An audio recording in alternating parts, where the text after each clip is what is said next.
Hi, Joel Cott, Haptic Networks. This video is a demonstration of how easy it is to create a Google form for whatever usage you may have within your business or within your school. As I mentioned in a previous video, the main usages for these are for quizzes and tests that you want to share with a large number of people or do so over G Suite. We've seen usages where people have created Google Forms and used them for signing at reception for businesses, for visitors, everything from self-certification through to accepting internet use policies and pushing that out amongst your users and employees or staff. So I wanted to very quickly demonstrate how easy it is to put one together. So here we are. I've just created a new form, a very simple title, quick quiz, a bit of a description for the YouTube. So getting into it, you get into question one. You can obviously ask whatever question you wish. Why is the sky blue? I get asked that by my kids on a number of different occasions. And then you can choose how you want the recipient to answer your question. Short answer, paragraph, checkboxes, even uploading files, which is quite good, multiple choice grids and tick boxes. So for example, a linear scale, options 1 to 5. In this instance, obviously what we're looking for is a short answer and one where the recipient can then start to tell you everything about how light bounces off various water droplets as moisture in the sky. I hope that's right. Otherwise, my teachers at school are going to come after me and give me a rocket for that one. So question one completed. Down here, you can duplicate the questions, which I will do for this example. And likewise, going back to this one, you can actually select whether or not you want that question to be mandatory and kind of required. So, I've ticked that in this instance. So again, replicated it here, but why is water wet, for example? So again, basically you go through and you repeat the process. You can add titles and descriptions. You can import questions as well.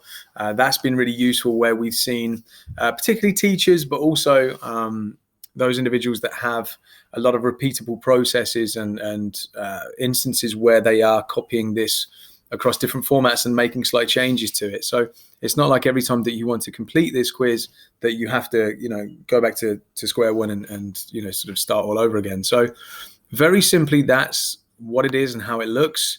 How would you rate this video? I sort of shudder to see.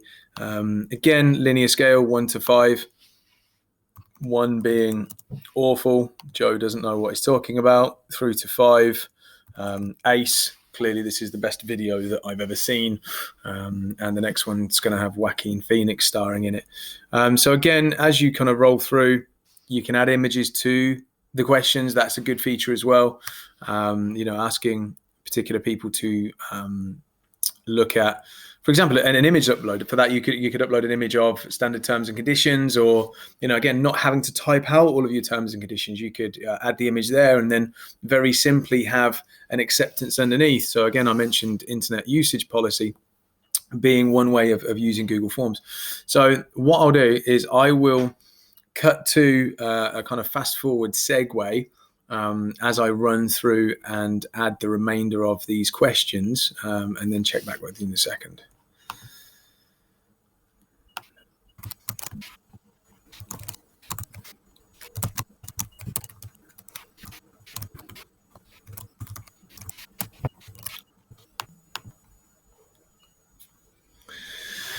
So there we go. In a nutshell, that is it. You've created the form. Really simple, really straightforward. This option here, obviously, you can customize the theme, put your own colors. There's a lot of good add-ons that are kind of free. Some of them turn the responses that you get into more kind of graphical representation. So in terms of running through it and sense checking it, you click on the preview button and then you get to run through it. So sky blue, because red would be silly. So I'll put that in as my answer. Why is water wet? Option 1, how would you rate this video? At the minute, kind of 2 out of 5. How many fish are in the sea? Less than 1 billion. There should be at the time of filming this. How many takes do you usually need for these videos? Loads. And are people bored yet?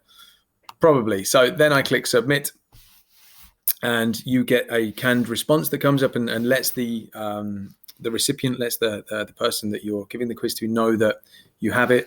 You can customize this message again to maybe set expectations or tell them next steps, and they can obviously go into submit another response. So that's how it looks. And then once people have filled responses, as you start to get responses in, again, using G Suite, it's very easy. What will happen is, if you send this out to people, you can either email it to them, you can get a shareable link that you can push out, and automatically collect kind of email responses and everything else. So once you've sent it out, what will happen is you will get your response. And this is what I really like about Google Forms. Without any add-ons, it will start to populate charts and graphs to show you how the responses are stacking up as they come in. So this is very useful. So we've used this for customer feedback forms, and we've used this for things like even agreeing what we should do for social events within the business and setting dates. If you've got a good number of people, anything over sort of 10 people, if you're trying to organize and collate a set of available dates, it can get problematic. So, when we put these forms out and actually set and ask people to pick dates, it makes it very easy to kind of do that. So the good thing is with forms, you can use it for some very important and complex kind of usages, but actually you'd be amazed at how much time it can save you on the more kind of mundane sort of humdrum usages as well. So that's the responses. If you click into this, you can also create a new spreadsheet, and what will happen is all of the responses that you get on the Google form will start to populate this response spreadsheet. Again, really, really useful. If you're repeating the process and doing more forms that fill into one repository of information, you get one sheet to work on, which is really quite good. So that's a very, very, very quick run through of how to build a Google form and some of the usages on it. I hope you enjoyed it. We're on a big push at the minute to get us past 100 subscribers. You may know this or you may not know this, that YouTube can be quite hard. And if you get over 100 subscribers, then life becomes a lot easier for you. So if you like what we're doing, if you want to see more of it, if you click the like or subscribe button, that's either way, I don't know. I've never begged for them before. That'd be wonderful. And we'll keep the content coming. Thank you.